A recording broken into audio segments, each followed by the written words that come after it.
Yeah. Hi, it's Ethan Musolini, the Merchant of Success. Welcome to Productivity Secrets Exposed 2.0. And this is a subject I'm very passionate about. Today, when I was posting on Facebook, I talked about how ultimately what will influence your growth or performance or moving forward in your life, in your career, in your business is not the level of movement, but the level of achievement. And when we say achievement, we really mean your levels of productivity. And that's what we'll be focused on today, all right? And ultimately, in life, that's what counts. Okay. And in this presentation, I look at 5 segments. Your level, the clarity, where we talk about what it is and why it's important. We look at the mindsets required. We look at the strategies required, the skill sets, and then, of course, mastery. Let's look at the clarity part. And this quote from Paul J. Mayer, I believe, summarizes the essence of productivity. That is, productivity is never an accident. It is always the result of a commitment to excellence, intelligent planning, and focused effort. And so ultimately, that's the gist of what we are looking at. That's the core of what we are pushing for. So why productivity? That's the question. There are a couple of reasons why you should consider productivity.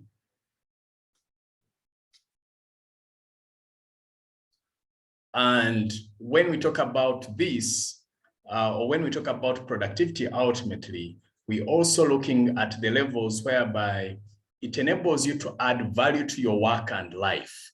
Because when you're productive, when you're adding different components that are priceless or that are valuable, so to speak, then your life and work expands in glorious ways.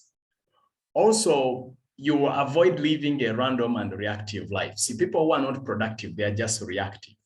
People who are productive, they are proactive. They live their lives according to plan. They don't live life according to chance or to randomness. They live life with intent. It's based on intention. It's based on actual planning. And that's what productivity will help you do.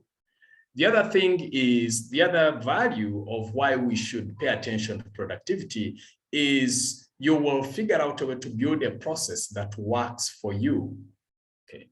And that's core, because what works for me may not necessarily work for you, and what works for you may not necessarily work for me. But ultimately, if you pay attention to how you're moving through your life, then you'll figure out processes, routines, systems that ultimately work for you. You will also begin to have more predictable and consistent results. So once you have systems in place, then you will begin to see that there are certain things, if you do them in a certain way, then you will ultimately see specific results. For example, I will tell you that if you will find that every job, every kind of result or outcome has a particular process attached to it. Meaning, if you do 1, 2, 3 things, you will achieve 6, 5. You achieve 5, 6, 7, and that's the beauty of you mastering productivity. Because once you have that system in place and you keep watching and observing, then you'll notice what works and what doesn't. Was it yesterday? Yeah, yesterday I was talking to a herbalist, and she was telling me that, you know, even with herbs, you just need to pay attention to how your body is responding. You will notice that if you take this herb today, it might affect you this way, and then you take another herb the following morning, then you will discover what works and what doesn't. So meaning you discover the rhythm. In the same way with work, if you're really paying attention, again, that's the key word, pay attention. And attention is not just for productivity, it's for all aspects of life. Are you truly paying attention? If you pay attention, you will discover that when you do certain things, they produce certain results. And if something works for you, then it's a question of you repeating that same thing. Okay. All right.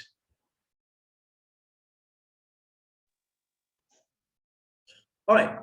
So someone was asking about avoiding clarity around randomness, to avoid living in that you avoid living a random and reactive life. So if you do not have a plan, if I take you back to this quote, which to me summarizes what productivity is all about, in that productivity is never an accident. It's always the result of a commitment to excellence, intelligent planning, and focused effort. So when there is a plan and your efforts are focused, then you're not living a reactive life, meaning you just respond to things as they appear, or you're just living randomly. You wake up, you don't have a clue. One time my coach was on my case, said that you didn't have a plan today. Okay, what was your plan today? And that's the key thing right there, that if you have a plan and then your efforts are focused, then it means you're living a strategic and proactive life. That's what I really meant. Okay. Yeah, the quote, that's the quote that I've just flashed, Emmanuel. So the one that you are looking for. All right, so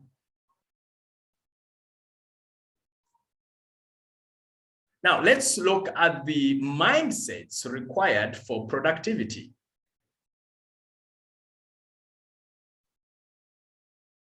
The first mindset is being inquisitive.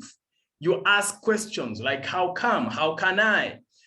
That's why you sometimes, like typically my daughters, when they say, I can't do this, I always tell them, please ask yourself, how can I do this? Or I need to figure out how I can do this. So that's the mindset of a productive person. They ask questions, they figure out how to do things. Average people just give up.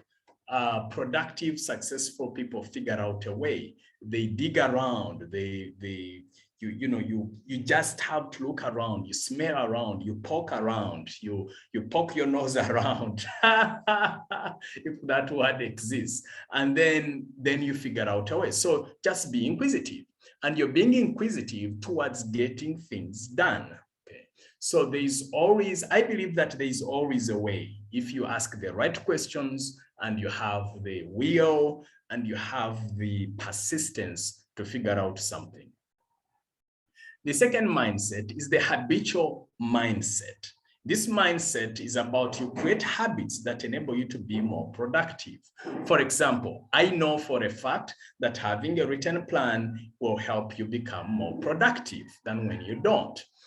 Being healthy or doing exercise will automatically increase your productivity. One of my favorite billionaires is Richard Branson.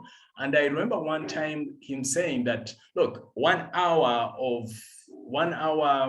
in the gym gives me an extra 3 to 4 hours of productivity. And I believe what he meant is once you go to the gym, you work out, then of course your body is energized, you have more oxygen in your system, you have more oxygen in your brain, and that gives you that extra fuel to do that which you need to do. So again, it goes back to you paying attention to ask yourself, okay, what are those habits that will help me to become more productive? And then you consciously create those habits. And once you do, then you see your productivity go up. So it's not just about will. Again, will is overrated. We know that the will to do things is overrated, but when you have a habit, then things happen automatically. If there's one thing that was rammed into my brain a couple of years ago, about 7 or 10 years ago, was the idea that the will is overrated. But when you have habits, then you don't need a lot of motivation to live according to habit. For example, I'm sure all of us, when you wake up, you somehow brush your teeth. You don't need any motivation. Why? It's a habit. It's part of your habit that you brush your teeth. In the same way, you need to ask yourself, what are those things that if I did them automatically, if I did them on a daily basis or weekly basis, then it would automatically boost my productivity. You figure that one out. Okay. So then the number three, the third mindset, is the positive mindset. You see, possessing a positive attitude allows for any possibility, while a negative one defeats you before you can even start. The moment you say, I can't do it, yeah, who's that? Was that Henry Ford? Yeah, I believe it's Henry Ford who said, whether you think you can or cannot, either way you are right. And that, my friend, is a biggie right there. So what he meant is your mindset is going to affect what you can or cannot do, right? So you just need to condition yourself and develop the habit of always thinking positive, because here is the other deal though, even minus the mindset perspective, even from a health chemical balance perspective, we know for a fact that positive thoughts send positive chemicals in your system, and negative thoughts will send negative chemicals in your system, which automatically translates or means that if you are positive, when you send good emotions in your system, then you automatically have more energy to do things. But if you're negative and you're sending chemicals in your system that are toxic, let me use that word, that are toxic, then energy is drained out of you and you feel weaker. And if you're weaker, then you can only do little, yet you want to achieve more. So the idea, so when we talk about being productive, one of the best gifts you can give to yourself is as much as possible to stay in a positive state. And the good news is I made a whole program on developing a positive mindset some time back. The other mindset is the open-minded mindset. You need to become receptive to groundbreaking experiences when you are flexible and open-minded. So when you're open-minded, you will find yourself being like your brain is willing to receive. See, there are people who are not willing to receive. Their hands are closed, their hearts are closed, their brains are closed. And therefore, even an idea that could push you to another level, you block it off. So, of course, I also have to warn you, the danger of being also too open-minded, which I sometimes find myself catching, which I've been a victim of, hence my capacity to warn you about this, is that sometimes when you are too open-minded, you could also get easily distracted. So even amidst open-mindedness, remember to use your wisdom and focus on a few things, because be open-minded, and then when it comes to execution, ideally focus on a few things. But back to this idea, if your mindset is that of, for example, I'll give you a common mindset that most employees complain about. And that is, there are people or managers who think, we have always done it this way, okay? For years, we've done it this way and it works. Yes, you've done it that way for years, but guess what? There's a better way now, okay? You've done it before, it has always worked. Guess what? There is a faster way, there is a cheaper way, there is a more creative way. That takes the spirit of open-mindedness, but also humility. So are you willing to be advised by someone 20 years younger? I'll tell you I am. Some of the guys with at the workplace, because let's see, I'm 43 and I have guys who are 23, you're about 24 thereabouts. And they propose things and they know I will humbly take them on if I agree. If I don't agree, I'll also explain my reasons why. So you have to be in that state of open-mindedness, and you'll be shocked in that sometimes the best ideas come from those with less experience, because their brains are not yet inundated or overridden with history. Okay, you see someone who has worked on something for the previous 15 years and they have developed a system, they are more stuck. But someone who has just moved out of campus 15 days ago, they are much more open. They are always open, they are always searching for new ideas. The other mindset, which I always preach about in almost every segment, those of you who have been following, is the growth mindset, okay? Whatever you don't know, you can if you want to. So meaning there is always space to expand. There is always space to create. There is always a way. So that's the mindset. It's not a fixed mindset. It's a growth mindset. So you're always pushing the envelope and always looking for ways and means to make things happen. All right. So that's the growth mindset, which is absolutely priceless in all aspects of our lives. And therefore, it is a mindset I would encourage you to wear on your sleeves so that you're always seeking for ways and means to grow and expand. And in the same way, because with that kind of mindset, you'll be able to think, okay, if I'm able to make, like if I'm making 50 calls a day, surely there must be people who make 75 calls a day. How do I do that? All right. And they are there. There are even people who make 100 calls. There are even people who make 150 calls. How? Don't ask me. Go find out. Okay. At least I know someone who does 150 calls a day.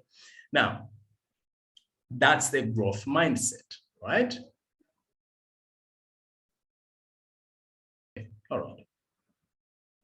Someone is just asking a question here that about being inquisitive. Sometimes when you ask questions, people tend to think either you're trying to show off and they tend to get a negative attitude towards your contribution.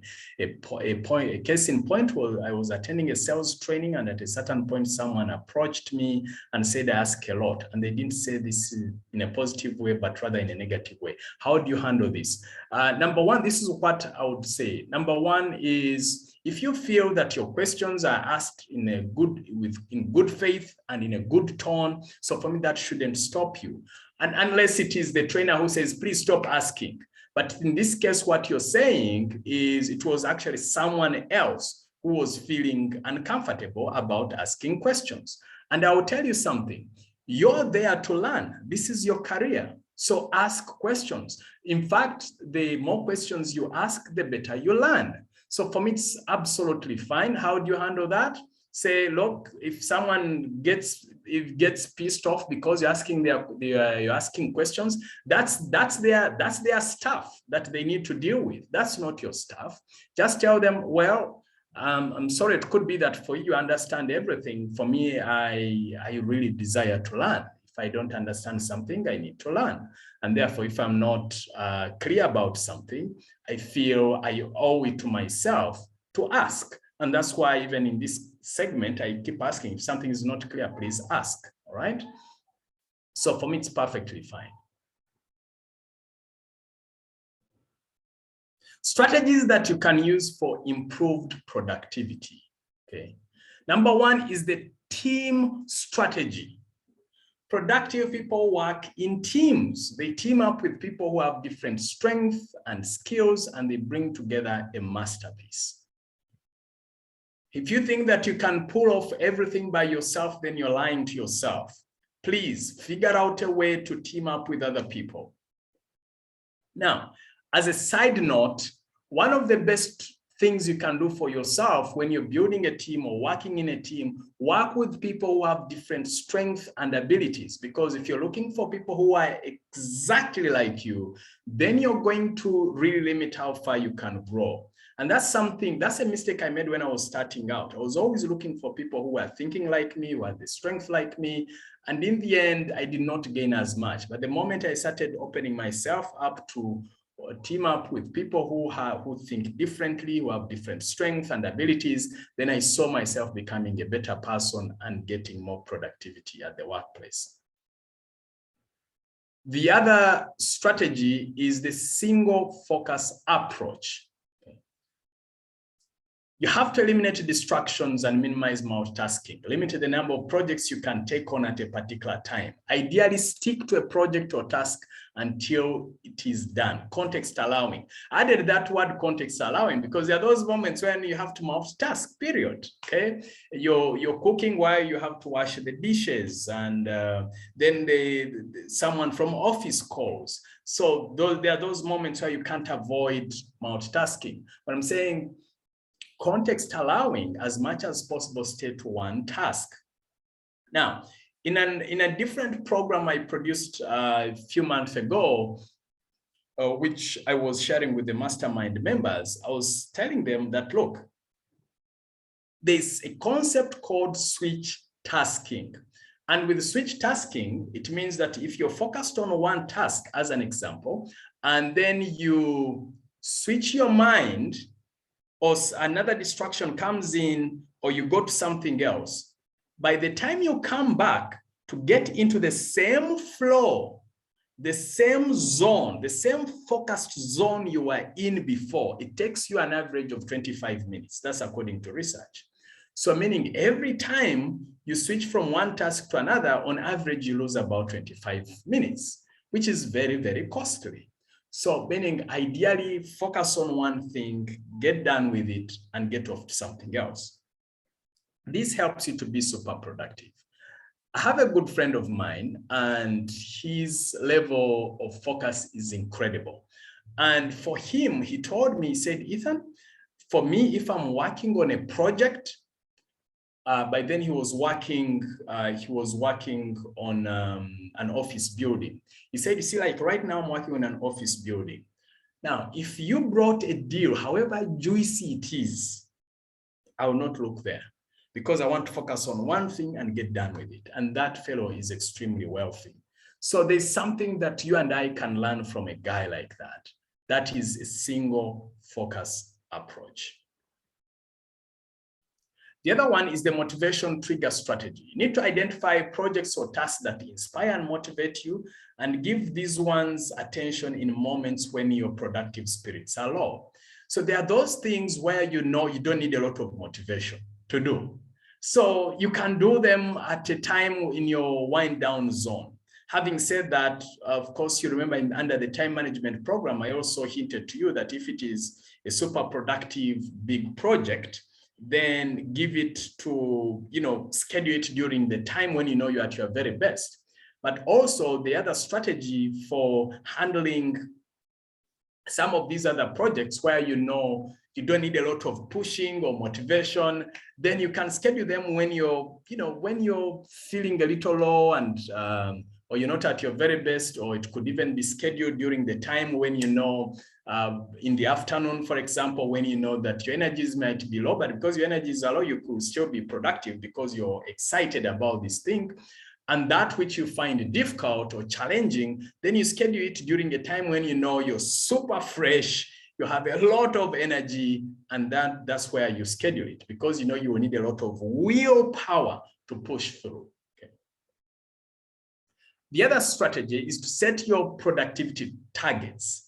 You need to have clear lined up tasks and targets with clear timelines. When you set goals, you focus your energy on the things you want to achieve, things which you wouldn't be achieving by default. So setting goals is extremely important. It is extremely powerful in that sometimes when you don't have an aim, or if you don't have something you're aiming for, then it's going to limit you how far you can go. So goals focus your energy, period. Goals give you drive, goals give you targets, and with targets, your brain works best with targets. So, and that works also with productivity. And set timelines so that you create that inner pressure to deliver. Because if you get yourself off the hook and think, it's okay, I will do it wherever I can, then that's not a target. It will not be driven. So as much as possible, set targets. Okay. The Pareto strategy, and I know I hinted on this also last time, but worth repeating here, and that is you need to have your own 80-20 rule. And therefore, you need to put more focus on the 20% that gives you 80% of your intended outcomes. So the Pareto principle is that you typically find that 20% of your activities will give you 80% of your results. For example, for me, if I write, for example, writing for papers is one of my 80-20 rules, because I know I spend a couple of minutes writing my column and I know, boom, it's going to impact tens of thousands of people. That's a Pareto principle. So you need to ask you need to look through your work. What are those things that if you do them, they give you huge returns on investment? If you're a non-for-profit organization, as an example, so you might find that if your skill set is around writing proposals for funding, then you need to spend ample time on that, because you know if that money comes in, it takes care of the bills, it also helps to impact lives. So that's a Pareto activity. That's an 80-20 activity. If you're in business, you will discover that if you're in sales, there's a certain profile of clientele that you know will give you a huge return on your time and energy. So you know that there are those people, even in my business, there are those clients, they come in and one client, what they pay you is something that on average 8 or 9 or even 10 clients would give you. So that's the rule. So even 80-20 rule, sometimes it is 10-90 rule. So keep thinking, and then you might find that even, and the other key thing, by the way, is when you talk about productivity, 2 hours of focused energy, please listen to this, 2 hours of focused energy without a distraction will give you more results than 8 hours of constant distractions. Guaranteed. 2 hours where there are no distractions will give you much more than 8 hours of constant interruption and distraction. That's a classic example of the Pareto principle. Again, Pareto was an Italian economist. He's the one who discovered this principle. So you can read more about that. So today, one of the tasks or challenges I have for you is, can you figure out what your Pareto principle, what your Pareto activities are? What are those 20% of activities that give you 80% of the results? And then what are those 80% of the activities that give you 20% of activities? So you minimize the 80%, you increase the other 20%. What I mean by that is, just to break it down, if you have 10 things on your list, they are not equal. Those 10 things on your list, you will discover that, for example, 2, if you accomplish 2, you would feel 80% fulfilled. So then you need to focus on those activities. Then it means in future, if you can add an extra 1 or 2, okay, assuming those 2, meaning if they give you 80% of the results, it means each activity is worth 40%. So meaning if you did 3 activities, you have 120%, literally, moving forward in future. All right. So someone else is saying that one of my colleagues came to me and told me people are always uncomfortable giving me an assignment because I ask a lot of questions. What advice can you give me so that my colleagues don't find it hard to work with me?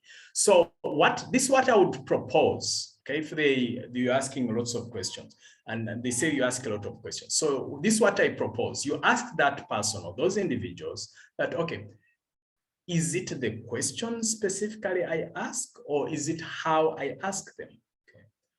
That's one. Then 2, you could ask, so if I do not understand, kindly advise me, how would you want me to ask that would make you feel comfortable? Because there could be something, it could be in your tone, and we did a segment on giving and receiving feedback. So if you secure the recordings, you should be able to check that one out. So you need more information, because the challenge is, you haven't dug enough to find out what is it specifically. Is it the tone? Is it the questions? Is it the timing? Is it the demeanor that you display when you're asking questions? Yeah, so you need to find out what is it exactly about your questioning that they feel uncomfortable about. Then based on that, you could actually ask, then when you come into the session tomorrow, you could tell me, then I can advise you on what your next step is, okay?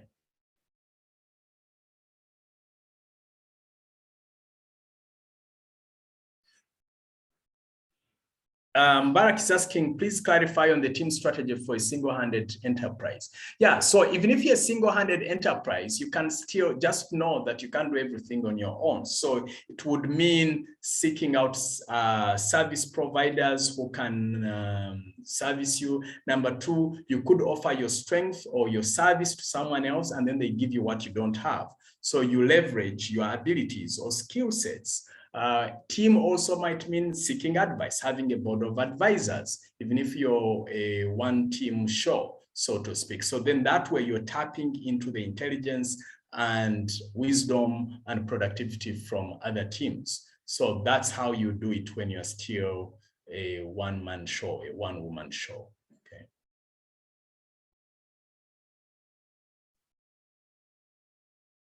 Let's look at the skill sets. Here are some 6 steps to great productivity. The first skill set is, are you able to automate processes and systems? In other words, what can be done without your physical presence?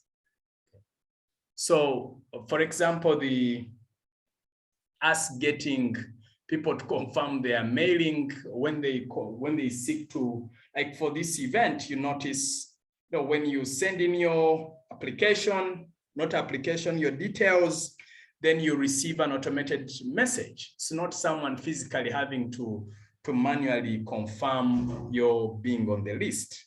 It's a software that does that. So what are those things that you can automate, which can be done without your physical presence? Again, it varies. I'm not going to tell you which one, but I've given you a personal example. Manage your energy. Take breaks. Okay. So ideally, after every 90 minutes, it's recommended to take a break, walk away, take a nap, hydrate, take some water. You see, this allows you to do more, but stay energized. Take retreats and vacations if you can. And my other recommendation around retreats and vacations, there are some jobs, or you could be in a state or in a stage where you may not necessarily take off a whole retreat or vacation, so to speak. But what I recommend is you could actually look at taking off a day per week.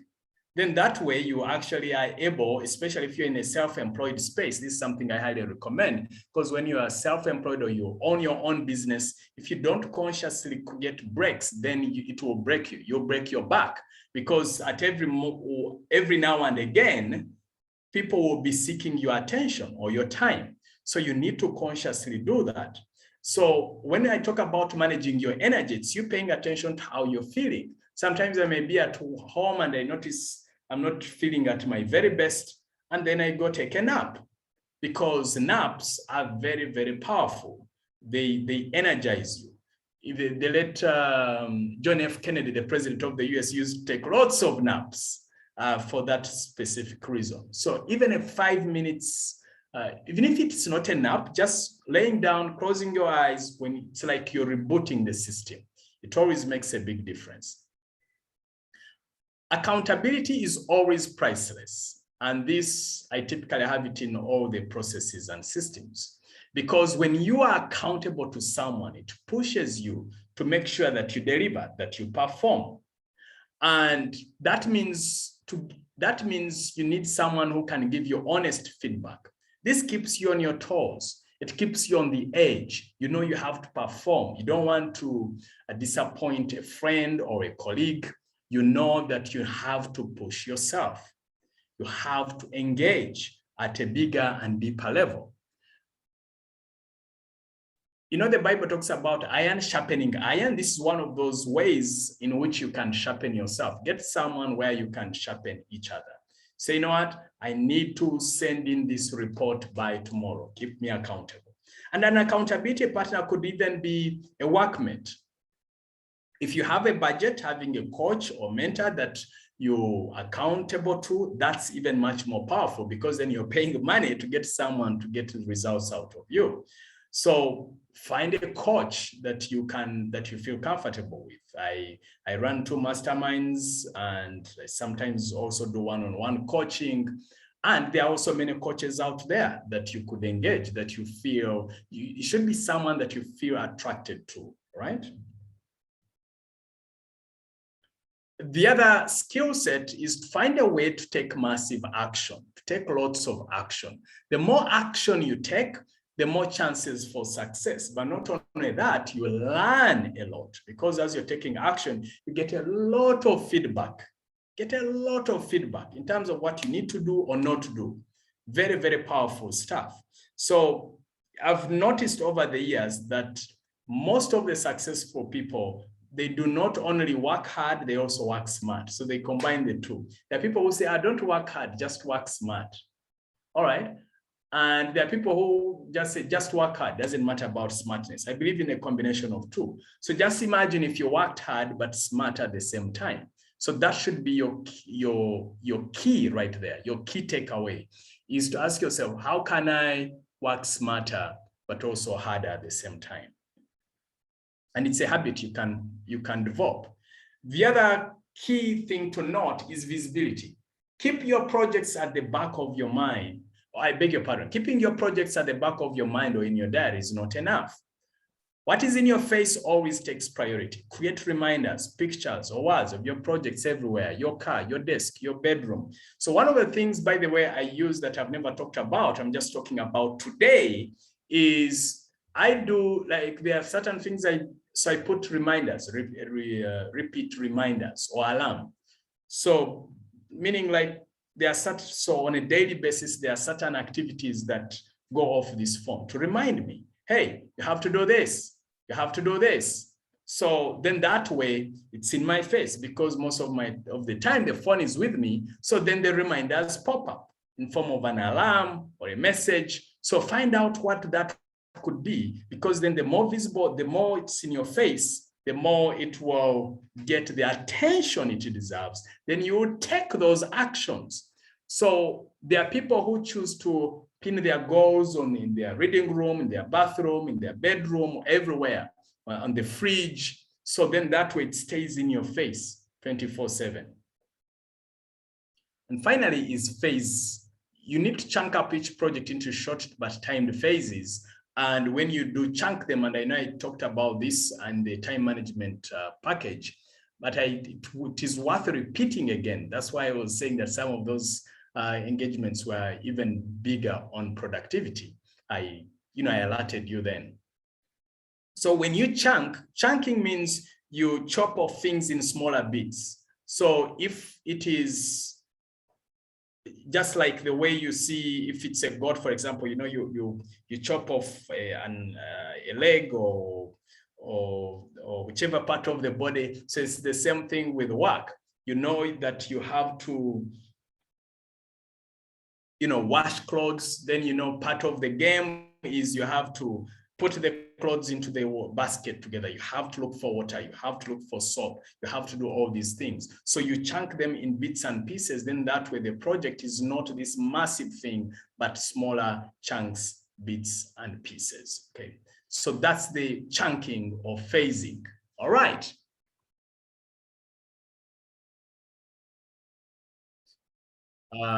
Emmanuel was reminding us about Proverbs 27:17, that iron sharpeneth iron, so a man sharpeneth the countenance of his friend, and was referring to the accountability skill set.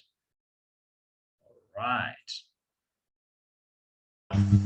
Feedback around this? All right. Now, let's talk about the 4-step model for productivity. Number 1 is the what and why. What are you working on and why is it important? You need that clarity. You need that purpose. Then next, you ask yourself, okay, if this is what I want, this is why I want it, how can I do it? So therefore, you need to sharpen the skill. You need to sharpen your axe. You need to sharpen your saw. And how to apply or execute that saw or axe. Next is the desire. Meaning, I want to do this. It has to be something that you truly, genuinely want to do. And if you don't have that desire, then you need to build it. You say, why would this be beneficial? Or how can this be of value to me? Because then when you have that desire, that's the fuel that will push you forward. And then the next, finally, it is the doing, the action. So this is the cycle. So usually when you're not productive, you might find that you didn't have a clear purpose, or you do not know how to execute something properly, or the desire is not enough, meaning your levels of motivation are low, or you're not taking enough action.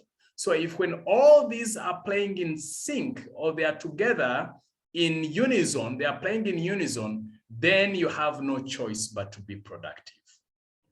Okay. Now let's talk about the mastery. So with the mastery, I'm challenging you to use the 6 steps given to you in the next 70 days and apply them to a task or a project. So meaning you look for a task or a project, and then you use these steps that I gave you here. These. You see how to apply them. Okay. If you apply these, then in whichever project that you're looking for, then you should be able to master the art of productivity. And of course, do not forget this process, the knowledge, the skill, the desire, and of course, the action.